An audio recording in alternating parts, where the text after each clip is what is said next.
দ্বিকক্ষ বিশিষ্ট সংসদ ব্যবস্থা প্রবর্তনের প্রস্তাব সবার আগে কিন্তু বিএনপি জাতির সামনে উপস্থাপন করেছিল সেই 2016 সালে। একইভাবে একজন ব্যক্তি যেন একই পদে দীর্ঘদিন ক্ষমতায় থাকতে না পারেন সে লক্ষ্যে প্রধানমন্ত্রীর মেয়াদ সীমিত করার প্রস্তাব সবার আগে বিএনপি দিয়েছিল। আমাদের নেতা জনাব তারেক রহমান আগামীকাল তার নির্বাচনী সফরের অংশ হিসাবে বরিশাল ও ফরিদপুরে যাচ্ছেন। আগামীকাল 4ই জানুয়ারি সকাল 11টায় আকাশপথে ঢাকা থেকে তিনি বরিশালে যাবেন। বরিশালে পৌঁছে দুপুর 12টায় বেলস পার্ক মাঠে নির্বাচনী জনসভায় অংশগ্রহণ করবেন। দুপুর 1টায় তিনি বরিশাল থেকে ফরিদপুরের উদ্দেশ্যে রওনা দিবেন এবং ফরিদপুরে পৌঁছে সেখানকার রাজেন্দ্র কলেজ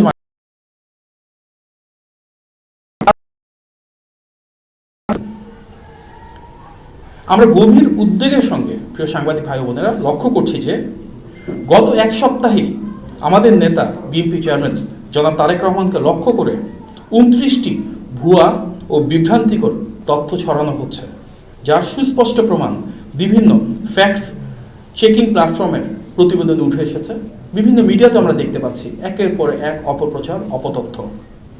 আমরা আরও দেখতে পাচ্ছি একটি দলের রাজনৈতিক যে কর্মকাণ্ড এবং তাদের যে বয়ান আবার সামনে ছড়িয়ে দেওয়ার জন্য নিজেরা দায়িত্ব গ্রহণ করেছেন এবং একই ভাষায়, একই কায়দায়, একই ধরনের স্লোগান দিয়ে জনমনে বিভ্রান্তির সৃষ্টি করছেন, অশালীনভাবে আক্রমণ করছেন। এটি স্পষ্ট বিএনপির ক্রমবর্ধমান গণজোয়ার ও জনসমর্থনের মুখে তারা ক্রমশ জনবিচ্ছিন্ন হয়ে পড়ছে বলে সুস্থ ধারার রাজনৈতিক প্রতিযোগিতার পথ ছেড়ে ব্যক্তিগত আক্রমণ এবং অপতথ্য ছড়ানোর নোংরা কৌশল বেছে নিয়েছেন।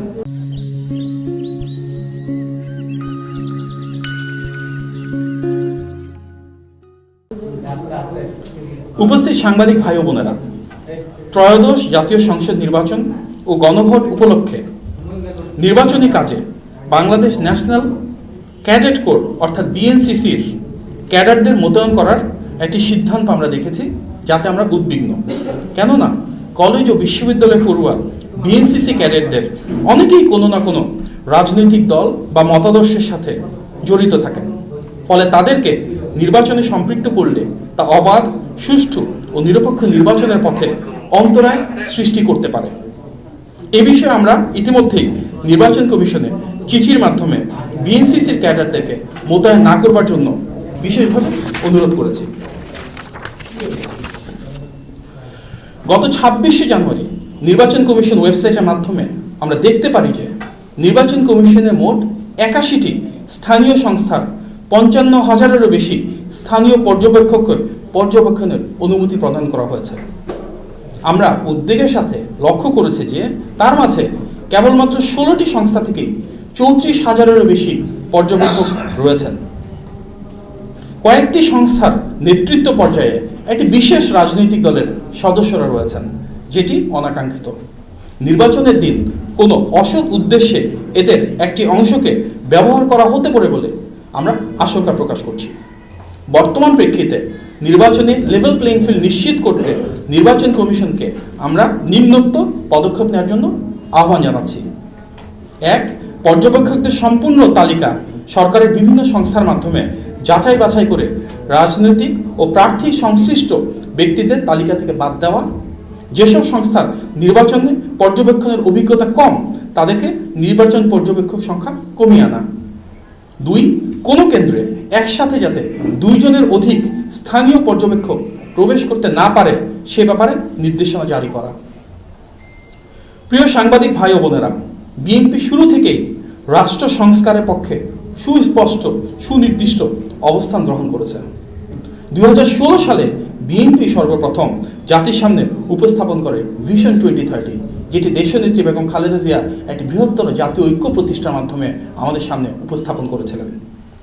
2022 সালে ঘোষণা করা হয় 27 দফা, যেটি বিএনপির তৎকালীন ভারপ্রাপ্ত চেয়ারম্যান জনাব তারেক রহমান ঘোষণা করেছিলেন। এবং 2023 সালে যুগপৎ আন্দোলনে শরিক প্রতিটি রাজনৈতিক দলকে একটি প্ল্যাটফর্মে এনে ঐতিহাসিক 31 দফা উপস্থাপন করেন জনাব তারেক রহমান। দ্বিকক্ষ বিশিষ্ট সংসদ ব্যবস্থা প্রবর্তনের প্রস্তাব সবার আগে কিন্তু বিএনপি জাতির সামনে উপস্থাপন করেছিল সেই 2016 সালে। একইভাবে একজন ব্যক্তি যেন একই পদে দীর্ঘদিন ক্ষমতায় থাকতে না পারেন সে লক্ষ্যে প্রধানমন্ত্রীর মেয়াদ সীমিত করার প্রস্তাবও সবার আগে বিএনপি দিয়েছিল।